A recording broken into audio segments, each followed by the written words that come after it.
Pat's Taps at Catfish Johnny's. Pat's Taps is Lake Penosofke's newest tap room, offering 14 rotating craft beers on tap. We also offer bottled domestic beers, seltzers, ciders, and wine, as well as a variety of appetizers and puff. Our family-friendly tap room is a great place to come hang out and enjoy some one-of-a-kind craft beer. You can find us on Facebook, Instagram, or the Untapped app.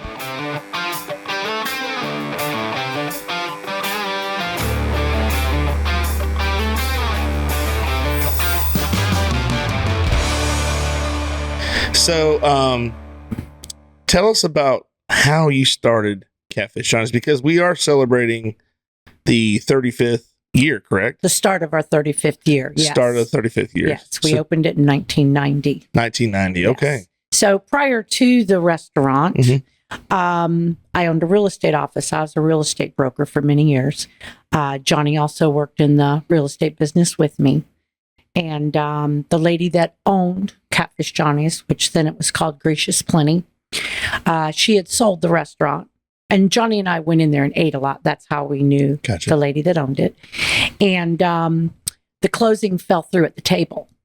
Whoever was financing it, the financing fell through and the buyer had to walk out. So she came down to the restaurant. She came down to the real estate office and asked Johnny and I if we would take over the restaurant. Why didn't we buy it? Well, Johnny had been in the restaurant business before. I had not. He had, and he said, "That's a crazy idea." I thought it was a great idea because I had never done anything like that. And for me, it sounded exciting to own a restaurant. So after back and forth, we decided we didn't buy it immediately. We took a 2-year lease with option to buy. And then at the end of the 2 years, we actually bought it. So that's how we ended up with Catfish Johnny's. Gotcha. And Johnny had always, loved gators, catfish, all that. And we just thought Catfish Johnny's sounded like a great name for it. Now, when you took over the lease, or per se, like the lease to own type deal, did y'all change the name then, or did you wait till you actually officially bought it? We changed it as soon as we took possession. Gotcha. Correct. Yes, we did. Okay. Well, I've always wondered how you got that name. Yes. I mean, it sounds, like you okay, there's Catfish, and then his name was Johnny. I mean, It's pretty much cut and dry, but sometimes there's always people ask me, well, how did I get the name The Goblay Show? Right. And I have to go into that ordeal and tell them how I came up with this idea and blah, blah, blah. So people are, things are different, but, and that became Johnny's identity, Catfish Johnny. Yes. Because, for those who don't know, Johnny was a singer. Yes. And also, I want to throw out, he was a Vietnam vet. And, yes, he was 10 years in the Navy. 10 years in the Navy, okay. Yes, he was. See, I never knew what, even been in the family for 5 years, per se, I've never really heard, or maybe it just didn't register what branch of the military he was in. Yeah. Maybe I just assumed he was a branch, and I never really knew officially he was Navy, so. Yes, he was. He was during the Vietnam era. And then when he got out after 10 years, he went back over for 18 months and did a USO tour over there, singing his music. You bringing up the music. Yeah. That's one of the things he was really proud of. Yeah, no doubt. That's definitely something that, he knows how to relate to those guys because he's been there. Absolutely. You get people that have never been somewhere and they go, they send these guys over there to do the troops thing. And they've never been in that situation, so that he kind of could relate to everybody there. Yes, he could. Yes, he could. I keep saying absolutely. I don't know why. Nicole's going to make fun of me on that. So moving on, you guys purchased the building and the restaurant. What was it like in 1990 at Catfish Johnny's? Because I was 8 years old then, so I don't remember the first time I ever went to Catfish Johnny's. It had to be much later in life because my mom and dad, they're gonna be like, why do you always tell people this? But we never really we would go to Leesburg a lot. Leesburg was happening. It was the spot. That was the city. That was the city. Exactly. Right. Yes. So you would always go. They had the mall. They had every Saturday night. It seemed like as a kid growing up, every Saturday night we were at the mall. Yeah, I get that. Yeah. I mean, there was nowhere else to go. No, there really wasn't. Really wasn't. Yeah. So a lot of the mom and pop stores or restaurants, we didn't really venture out to those growing up. Like my mom would go to my mom and dad. Their spot was the Dinner Bell over in Lady Lake. Yes. That was their date spot back in the day. Yeah, that was very popular restaurant. Right. Very, yes. So that's pretty much, besides, there's a couple of chains we used to go. We used to go to Cedar River and stuff like that. But other than that, there were times where there was restaurants I didn't really experience until I was like in high school, but because I went by myself or with friends. We never went when I was a kid, No, people back didn't go out to eat a lot like we do now. All the time we're going out to eat. But yeah, and you got to remember then when we opened in 1990, there was no Facebook, there was no social media. Right. So it was all word of mouth. And Johnny, he sat with every person that came in that restaurant. And that's kind of how you had to do your advertising back then, because they would tell their friends, Catfish Johnny that owns it, he came and sat with us. Well, then they'd bring their friends back to meet Johnny. And, that just that was our social media back then. Right. Yeah. We started playing organized baseball like when we were 8. Mm-hmm. And then we went from Little League, we went into, I think it was Pony League and then Junior League. And so I played baseball pretty much all the way through, and even played in high school. But Little League was, that was a big deal.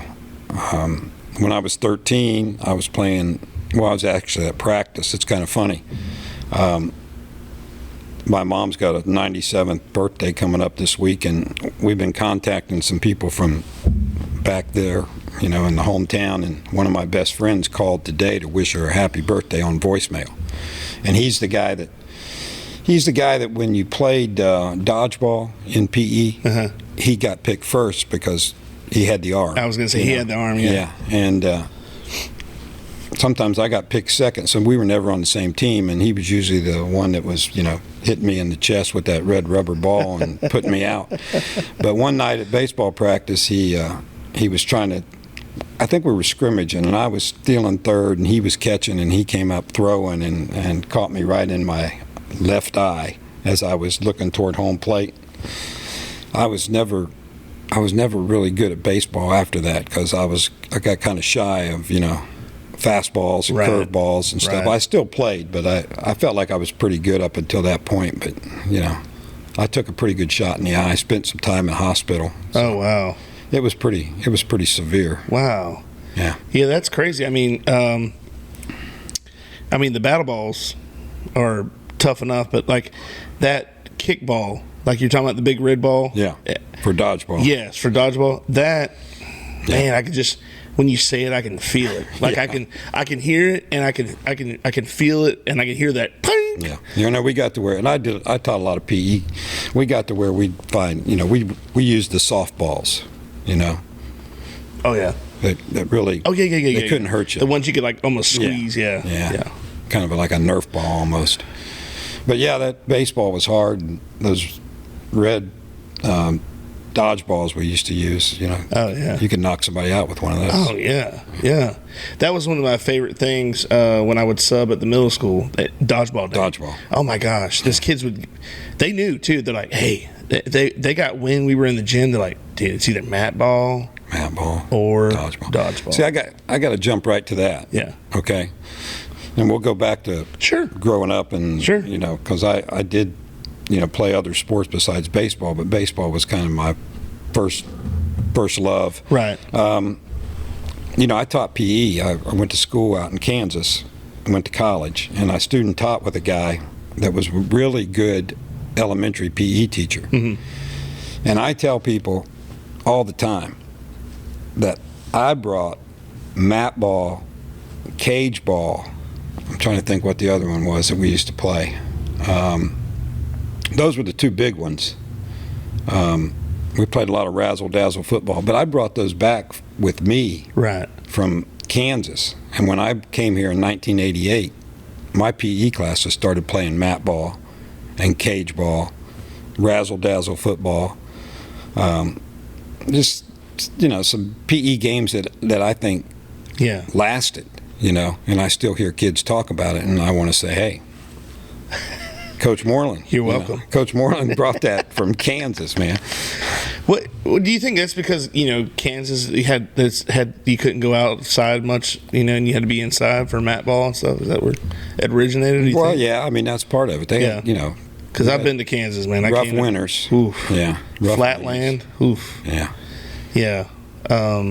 Mat ball was my favorite but we didn't play that. I wasn't introduced to it until Coach Alman, and I had PE in high school. Yeah. We did not play it in. Now I say we didn't play it because I took PE when I was in 6th grade, but I don't remember anybody saying anything about mat ball. I know we called it battle ball. Battle ball. Yeah.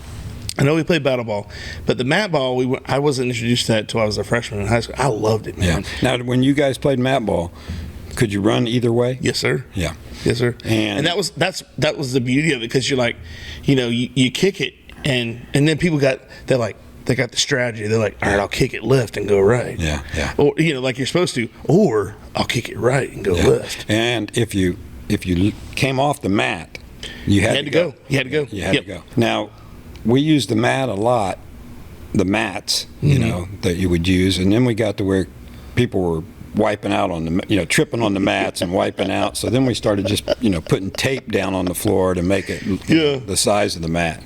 But did you ever play cage ball? No, I don't. Now, you may have it. You may say it's one thing, and I'm thinking something different. Me, as a PE teacher, cage ball was the perfect game, because when you're playing dodgeball and you're the teacher, what do you always have? You have kids, arguing that the ball didn't hit them, right? Or you just nobody wants to go out. But in cage ball, it's just like dodgeball, but if you get hit by the ball, you go to the cage, which is behind the other team, like where the end line of the court was. Okay, that's the cage. And we use Nerf footballs.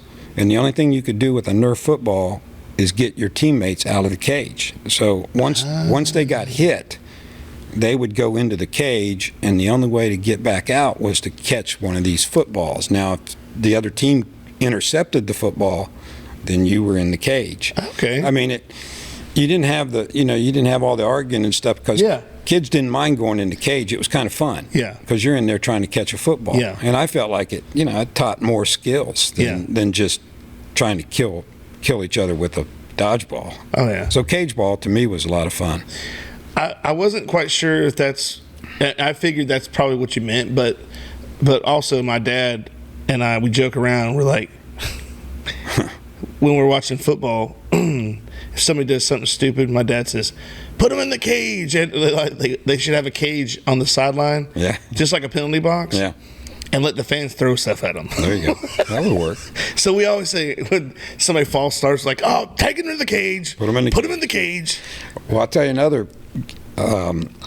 great PE game was speedball. Did you ever play speedball? No, I don't think I ever have. I use this a lot with my basketball team's conditioning and stuff, because it's a combination. It was a combination of soccer and football.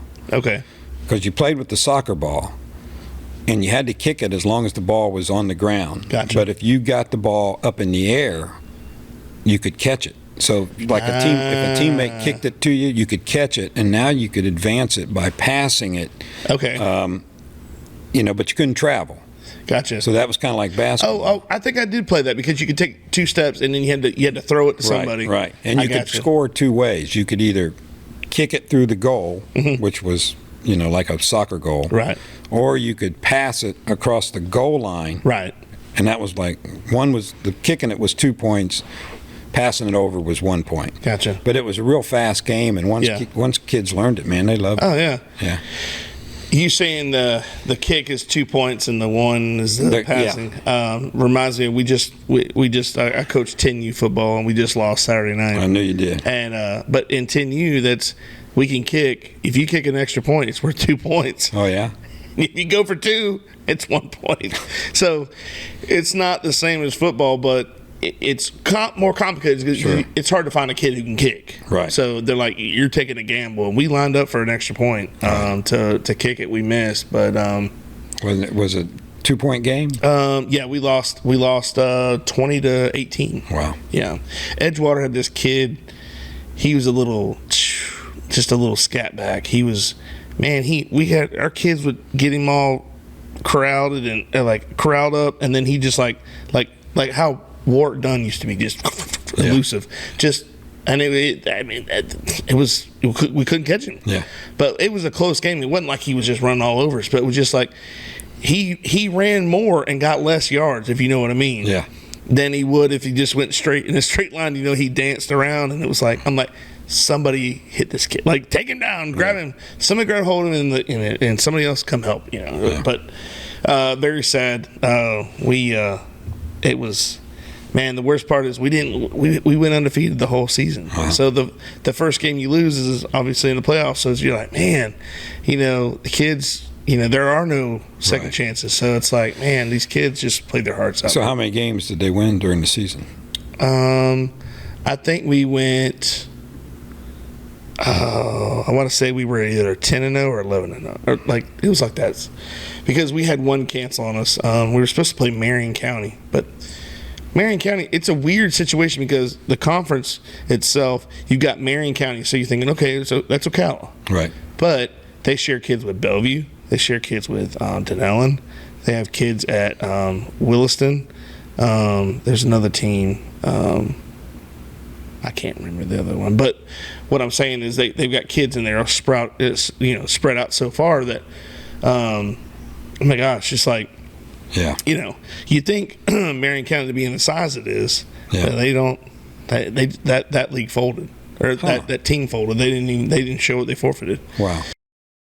I think it's very important to be who you are. Yeah. And another good lesson to learn is, if someone is, there's an old saying, I think it was Maya Angelou said, if someone shows you who they are, believe them. Mm-hmm. Because there's a lot of people that want to come in your life and pretend to be something that they're not, or want you to think that, and then you realize that all along that was an act, that was not who they said they were.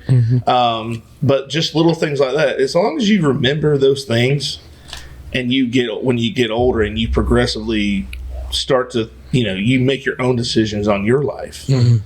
Remember, it's all about you. That we can't. I tell the kids all the time, we can't do this for you. You have to do it, and and it's your decision. If you decide to do it, then you're going to be. It is what it is. It's your choice. But you can't say we did it for you and then you didn't succeed. It was all about you. Yeah. So if you don't put in the work, if you don't put in the time, whose fault is that? You can't point fingers at somebody else. It's either you love it or you hate it. Yep. Right. You got to realize that at an early age, if that's what you want to do. That's what we had to realize is like, do you like this? Like, is this what you want to do? Okay, then you got to put in the work to accomplish it. Right. If you don't like it, then, another thing my dad says, if he'd be fully invested if we want to be the best drum major in the band or, swimmer or whatever. Like, we don't have to play football, but that's what we want to do. So he's going to invest all of his time and his money to help us succeed. And again, like it starts with us. Like, if that's what you want to do, then go at it full speed. You got to love it. So right. Yeah, I remember when I did the podcast with your dad. That's one of the things he mentioned. He said, he was talking about your sister, how. When she's in the volleyball, and he said, "Look, it's all fine and dandy when if you just want to play it recreationally, but if we really want to get into it, you need to make up your mind and make your decision on what you want to do. Yep. Do you really want to do this? And if so, we will put the time in and the money, to make your dream a reality. Yep. But again." The other side of that is she has to want to do it. Yeah. You guys have to want to do it. So he can only go so far. Again, he can't do it for you, but he can help as much as he can. Yeah, my dad's the one that kind of pushes us, and he's always on us. And then I mean, our mom is like that too, but she's also, we can go to both of them and talk about our problems. Like if we're like working out and stuff and doing that 24/7, and football is your life, and recruiting is very stressful. So there's a lot of times where I'm stressed out and I just need somebody to talk to, and they're amazing parents, and you can go to them whenever and talk to them. So that's very helpful that we have that, because I mean, like witnessing right now with being close to signing day, recruiting is just it's a lot. It's a pain. It's a lot, especially for him. I mean, you gotta think, Caleb. I mean, I'm not trying to say he's because me being his brother. I mean, I'm not trying to be biased, but he's the best center in the country. Yeah, like, and you can see that work ethic, all that. I mean, it's not. I mean, yeah, film's right there, but I mean, in my opinion, with work ethic and everything, he's #1 center in the nation, which it shows. But I mean, like Vandy, like I mean, on him, just like this, like it's crazy. But you know, it's just getting closer and closer. Like Delaware is still trying to talk to me, but you know, I'm closed in on that. Like I ain't going nowhere. Right. You know, and I mean, it's just how it is. I mean, I get it, but you know, it's just how it is. I'm going to tell you a little story, and then I want to get into why you were doing your position or how you got the position you are. But there's you know, when Dion's kids were doing the whole recruiting, you know, it happens to everybody. You know, they're all recruiting, even though, you know, Dion's kid went with him to Colorado. You know,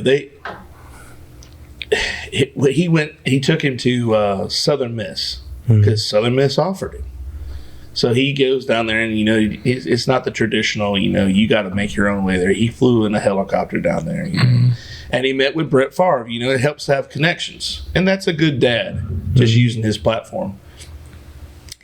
He's talking to Brett Favre, because he went to Southern Miss, and Brett Favre said something I'll never forget. He said, "Look, it doesn't matter where you go." He goes, "You can go to Slippery Rock University. They're going to find you. If you're that good, they're going to find you." And I feel like it's such a game of cat and mouse that our kids lose sight of what really is important. Like, you know, and I don't want to get into the whole, you know, financial side of it, but you know, when why are you going there? You know, it's like remember The Blind Side? Yeah. And he told the lady, he said, "You know, you're asking me all these questions, but you never asked me why I wanted to go. Why do you want to go where you want to go?" You know what I mean? Yep. And if you don't know, then that's a problem. Yeah. That's a real problem. Yep. If you don't have any kind of idea what you're about to step into for the next commitment of 4 years, and it's scary because a kid that, and I say kid, I don't mean any offense, but a kid, because you are kids till you can't even rent a car yet. You're not 25 yet. I'm just kidding. No, but I say kids. When these kids, these athletes, these students get into a university and they can't make it a year, what's that gonna be like in their life? In their life, are they going to be able to commit to one person for the rest of their life? You know what I'm saying? Like it's helpful. And look, I get things happen. I'm not bashing on anybody. Things happen, and they need to rearrange things, and but it all works out. Things happen for a reason, and you got to remember that, guys. Things happen for a reason, and don't be afraid to hear the word no. You know what I'm saying? Sure. Because I told somebody this the other day. I was like, no is not a bad thing. I tell Jace this all the time. I go, just because I say no doesn't mean I'm mad or I don't want you to have it. I say no because you may not be ready for it. Yeah. You know, a young kid would want to be on social media. Are they ready for that? No. Do you really want to expose them to that? Yeah. Exactly. There's going to be a time where that happens. But do you really want to expose them to something like that when they're still, look, be a kid. Be a kid while you can. Looking for custom apparel that stands out? Welcome to the Stitching Heifers, Bushnell's premier embroidery and custom apparel shop. From custom hats, t-shirts and jackets to unique gifts and business branding, we specialize in high quality, personalized apparel that reflects your style and vision. Step into our exclusive hat park and design your one-of-a-kind custom hat, perfect for personal flair or promoting your brand. At the Stitching Heifers, we're committed to bringing your ideas to life with exceptional service and attention to detail. Whether it's for you, your business, or a thoughtful gift, we're your trusted partner for all things custom in the heart of Sumter County. Stop by today or visit us online to get started. The Stitching Heifers, custom style, local heart. When it comes to building in Sumter County, experience matters. From remodels, barns, additions, and accessory buildings to creating the custom home of your dreams, our Hogan Construction delivers quality you can trust. Russell is hands-on and on-site daily, going above and beyond to ensure the project isn't just completed, but crafted to perfection. He doesn't just meet expectations, he exceeds them. For a builder who puts integrity and craftsmanship first, call R. Hogan Construction today at 352-793-7660. Russell Hogan Construction. Built on tradition, built to last. Catfish Johnny's Restaurant, serving the Lake Pennsauken and surrounding areas since 1990. For the last 33 years, we have strived to serve great food at great prices and a friendly, casual atmosphere. If seafood isn't your thing, our burgers or wings are the best around. We have daily specials too. Check us out on Facebook or Instagram for more information. Duto Realty is a homegrown business with an eye for getting the job done right. From football games to Sunday school and everything in between, these ladies care about our community and the people in it, helping buyers and sellers in all of Florida with all types of transactions, including residential, commercial, farm, or vacant land. They do it all. They even offer auction services and sellouts to always get the job done right. Promotional consideration paid for by the following: Travelin' Tom's Coffee Truck, the delicious mobile coffee truck that brings you the caffeination inspiration you need. We deliver signature coffee products like our Nitro Cold Brew and Caramel Frappe to any occasion or festivity. And for those who don't like coffee, we offer a variety of delicious hot chocolates, energy drinks, lemonades, and teas. That's Travelin' Tom's Coffee Truck. Whether your water is supplied by a public municipality or a private well, for residential or commercial use, Purified Water Services LLC has the solutions to provide you with simply clean water. We offer a complete line of professional water filtration equipment and accessories. Soft water makes a difference you can see and feel. Water heater and appliances last longer with less maintenance. Iron and H2S filters eliminate iron stains and offensive rotten egg odors and protects your water softener equipment from iron fouling. No matter what your problem is, Purified Water Services LLC has a solution. Contact Kenny Williams at 352-446-2709. Promotional consideration paid for by the following: Webster Ace Hardware and Farm Supply are generous sponsors for today's podcast. They have been a family-owned business for 27 years. This helpful hardware store sells items such as archery, Ariat clothing and boots, Wrangler jeans, case knives, Hammond's candies, and live fishing gear. They also have a full selection of hardware, RV supply, propane, Ben Moore, Royal & Clark, and Kingston paints. You need a barn or fencing job done? Custom barn kits and roofing metal are provided at your local Ace Hardware store. What about a new grill for the yard? Traeger, Big Green Egg, Weber, and Blackstone are found here, along with all the accessories to go with them. Stock up your workshop with DeWalt, Milwaukee, or Craftsman tools. They got you covered. Remember to go to ace.com to shop their entire line to have items shipped directly to the store. Do you ever get to go, like as a tour guide, do you ever go into the Yellowstone at all? I know Yellowstone was closed when we went. Okay, so we just need to go to all summer in Yellowstone. So we need to go at a different time. yeah. I mean, so to be fair though, like the November time is such a sweet spot for the Tetons because there's no through traffic between Jackson Hole and Yellowstone because Yellowstone closes on Halloween And there are day trips where you can take a snowmobile or like a snowcat into Yellowstone. Right. But those don't start until like mid-November. So mid-December.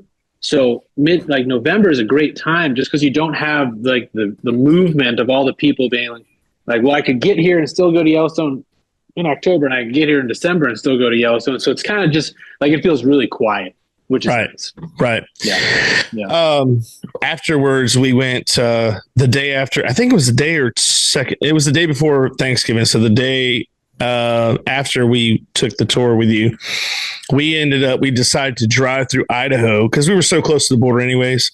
And because Jackson Hole is right there on the edge. We went up through Idaho and drove through Idaho and went into Montana to the, I guess that would be the northwest like entrance to. We consider it the west entrance. Yep. Right. The west entrance to Yellowstone.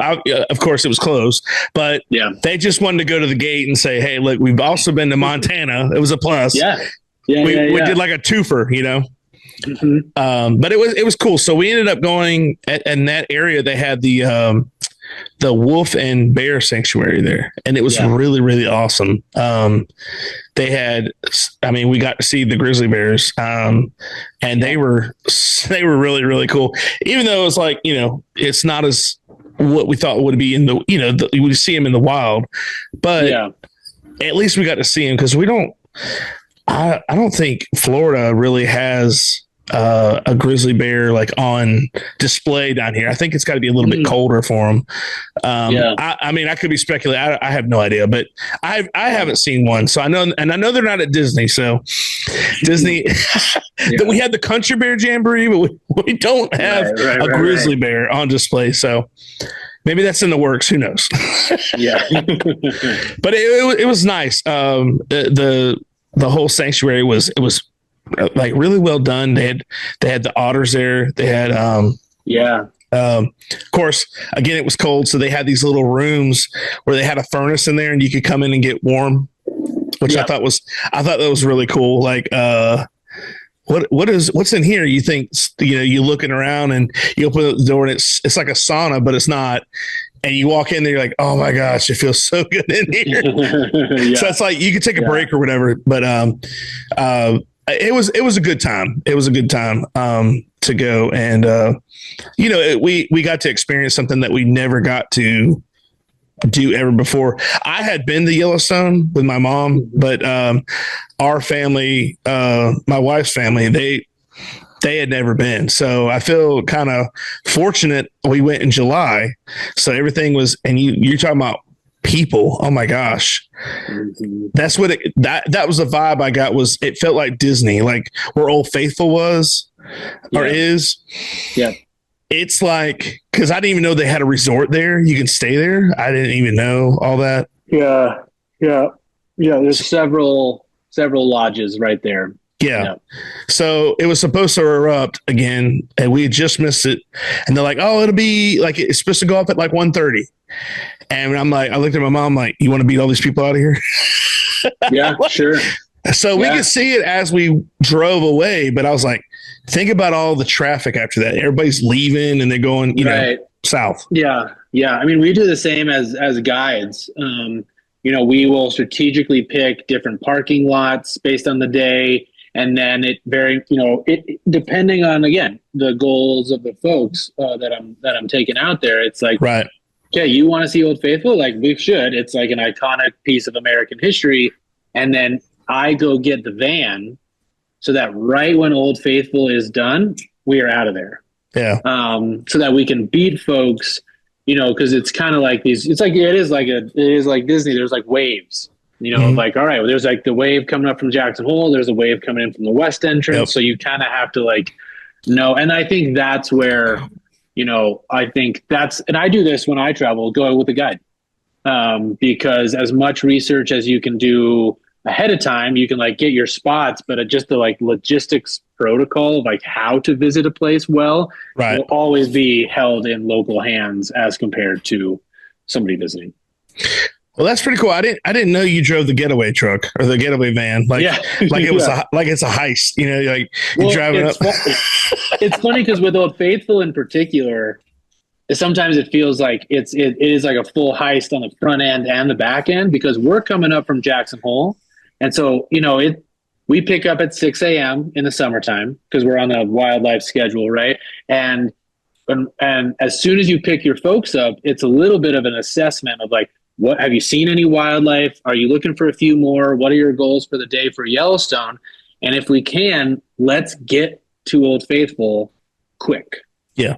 And so the worst thing to do, or not the worst, but a tough one, is when you're coming into Old Faithful and you watch Old Faithful just end. Because then that means you got another 90-ish minutes until the next one, which is fine. Yeah.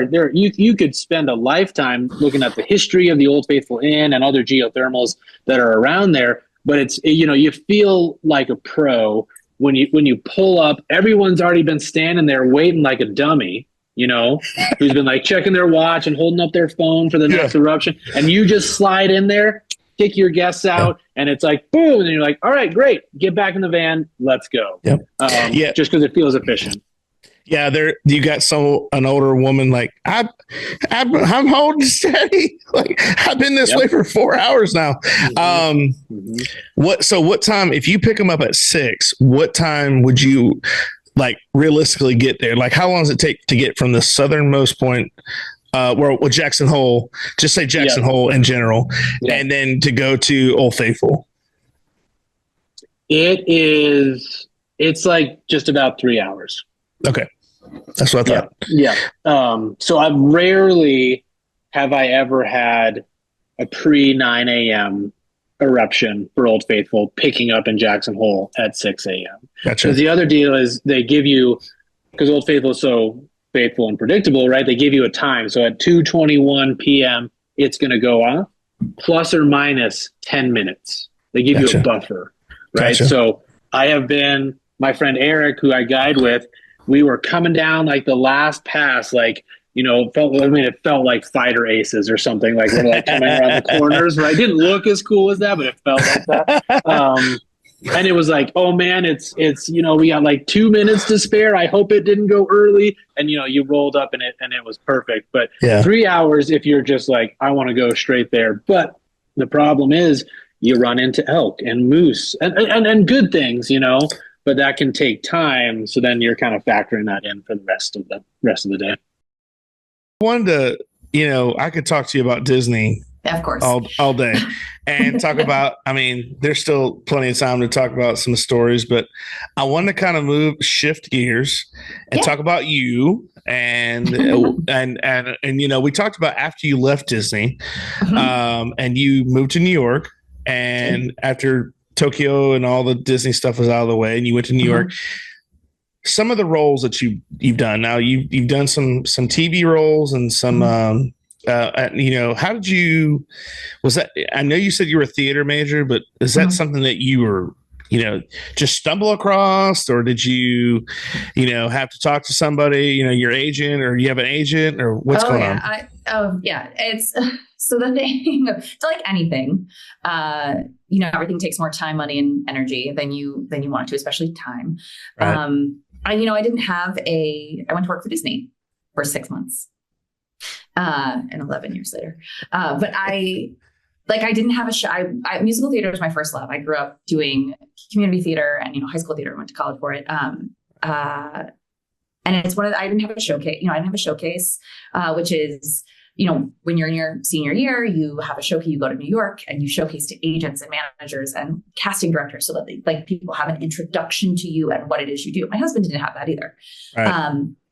And so, I was coming to New York and I'm like, okay, I don't think I'm going to do this. I think I'm going to figure out something else. I'm going to go back to school and get my degree in something else. And that lasted about 3 weeks.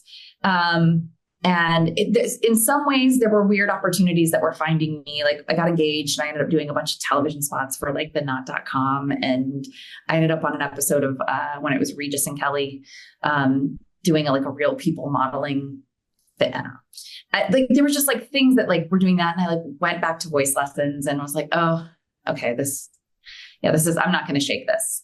So I, was taking classes and things like that. And, I would go, I had like my big girl job so that I could survive. But I also just, I would go to auditions for musical theater and I'd get called back and then they'd be like, great, now dance. And while I was I was a face character who could move very well at Disney, a dancer, she's not. She's a mover. On a very good day, I would move well, but I've never been a dancer. And so it wasn't until somebody was just like, hey, there's that camera. Try that. And I took my first commercial class. And then that casting director was like, hey, you should do this commercial audition. And I ended up booking it and sort of started taking more commercial classes. And finally, I went to this, you go to your pay to play things where you pay to take a workshop with a casting director or with an agent. And I did this panel and I met with a couple of commercial agents. That was my way in. I don't know why, but that was my way in. And I wrote my own commercial copy. Okay. So that's what you do. You'll go in for them and you'll talk a little bit and, because it's like kind of like speed dating, you like, right. Do I like you? Do you like me? Are we vibing or whatever?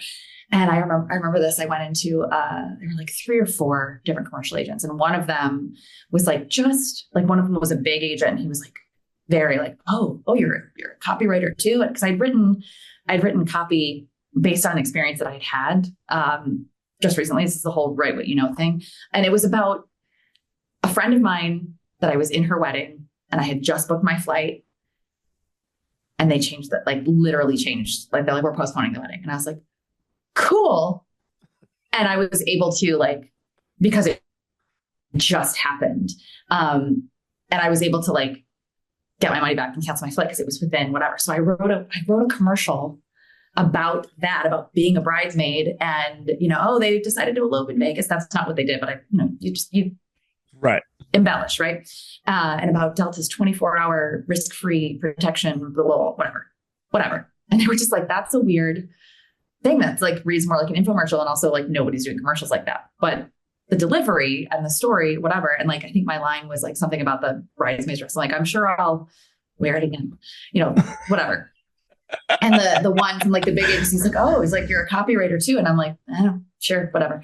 And then this other woman, she was like, she's like, and I wasn't wearing much more makeup than I am right now. She's like, she's like, you're very good. She's like, but if you wore less makeup, you could pass for young 20s. And I was like, mid 20s.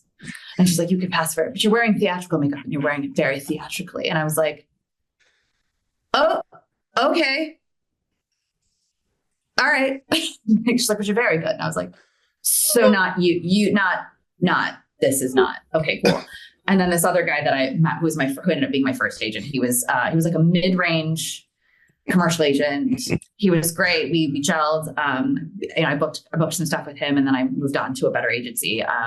Right. That like there was nothing wrong with that agency. It just like I wasn't getting out as much, and like there was a casting director who was like, hey, because I would book in this one office all the time, and if I wasn't booking, I was like at the end all the time. Right. And he was like, listen, he goes, I need you to be with a better agent. And I was like, oh, I'm like, I thought, and he was just like, I need you with a better agent. He's like, these are the agencies that I call when I need people immediately. He's like, and then I call them asking this, I call your agency for you. And I was like, right. Thank you. That's very kind. And so that's why I ended up with the commercial agency that I've been with since then. I love my commercial, and I'm with them for voiceover, and they're amazing. Theatrically, it's a little different. Like I ended up doing a lot of these same sort of casting director workshops, classes. It's not one of those things. It's like a necessary evil, especially if you didn't come to the city with a showcase, or you didn't go to, Juilliard or Yale or Carnegie Mellon or U of M, one of those schools, and have like, and immediately get like a really fancy agent or manager. Then you do a lot of these pay to play, things where you're with casting directors. And I ended up being a reader. Gotcha. I was a reader at ABC for like 4 pilot seasons, and they only gave me like 2 auditions ever. It was great. And I was a reader at NBC, and like they would call me in, and like they, and like you start to actually get auditions for things. Like, let me call you in for this. Like, let me call you, like, my first series regular audition. Not that I've had a lot of those, but that was based on I reached out and I was like, hey, just checking in. Wanted to let you know that I've done this and this and this. And he was like, I want to see you for this part. And that was just timing, right? That just happened to be a thing. And like, I didn't know when I went in for it, there was already an offer out, and that pilot didn't end up going anyway. But it was just like, it's with that. So I have, and I've had good agents and I've had terrible agents. I just felt like the loyalty being shown will speak volume. I mean, I think it'll go further than someone saying, oh yeah, I'm going to go here for this. And if that's I was talking to somebody the other day about, when you go somewhere, do you really know why, like you said earlier, do you know why you're going? Do you have a reason why you're going? Are you going because you want to go? Yeah. What is, why are you going? Yeah. Are you going because mom and dad want you to go? The community? There were times I knew, there was a friend of mine who joined the military just because he didn't want to let anybody down. Yeah. But was nothing against the military. My brother and sister, everybody, they all served. But was that what he wanted to do? Yeah. Because he's got to do it, not the community. Yeah. When you leave, they throw you that party. Oh yeah, good luck. We're so proud of you. And then you get on that bus. The community's not going with you. And that's a tough thing. I mean, how many guys do we have that go out of state and they're right back home and pretty quickly? And maybe it's there's multiple reasons, and it's tough to do. Yeah. It really is. It's a hard thing to do, and if you don't want to do it, then it's not going to work out, and it is what it is. But if you want to do it, then you're going to make it happen. I'm glad you brought that up, because that's what I wanted to transform. We'll slide over to your college side. So, having said that, being away from home, and first of all, what made you pick the university you went to? So, I had my eyes set on a couple schools, obviously, to play basketball, and I really wanted to stay closer to home. One was University of West Florida, and the other one was Florida Southern. So those are two schools that I wanted to go to pretty bad. And, I had conversations with coaches and, was looking at possibly having the opportunity to play at either or getting the opportunity. And funny enough, later, like a day after I signed with Cameron University to play basketball, I got a text from. So I did not have the opportunity to go to West Florida because the head coach went somewhere else, and there was no head coach. There was nobody to really talk to. Well, this coach that was recruiting me up in North Carolina got the head coaching job there and shot me a text while I'm in ag class like, hey, I just got the head coach job at West Florida. Where are you going? And I was like, crap. Like, I just signed to Cameron yesterday, great conference to go play in. That conference, everybody outside of Cameron is all Division I now. So that it was a big Texas, conference, big time Division II conference to go play in. So I was excited about that. And to have the opportunity, coach came here to practice and watch practice, and they offered me. So I was excited, to just have the opportunity. Again, at that time, I always told Dad, I said, look, if I have the opportunity to play Division I X, Division I baseball or football, and I have to go play Division III basketball, that's what I want to do. I want to go play basketball. And that was my favorite sport. Love, the time, all my extra effort, all my extra time put in was on the basketball court. Football wise, I would quite literally play football during football, and, I'll be back next year and I'll pick up a football then. But during football season, I was still playing basketball because that's what I loved and wanted to do. Right. And, had the success in high school, and at the time I was like, this is just what I want to do. I don't care if it's Division III, Division II, whatever that may be. That's what I want to do. Right. So I went to Cameron University in Lawton, Oklahoma, loved it and really liked my time there. And then I just had this weird desire, and I missed playing football, and I did not ever imagine that in a million years. And I was like, dude, I don't know what it is about football. I just miss it. Like strapping up. It's a different feeling. And so I thought obviously a lot about it, and I texted Pap, I texted Zay. I'm like, hey, have a talk with the coaches, see if they're willing to bring me on, even if it's whatever that may be, at whatever. And Zay was like, they're like, oh, we'll give you a scholarship right now. I was like, okay, cool. I was like, maybe I'll go play basketball too, at the same school. And so so that kind of put an end to my, it wasn't really a transfer portal back then. It was just, all right, I'm going to go play football here. And that kind of stopped that. I didn't reach out to anybody else. I was more interested in playing football again. And I got to go play with, one of my best friends from high school, Xavier Story. I'm like, come on. I mean, there's no brainer. That's what it's all about. Right. And we had, a great couple years together. Zay was, awesome there, obviously.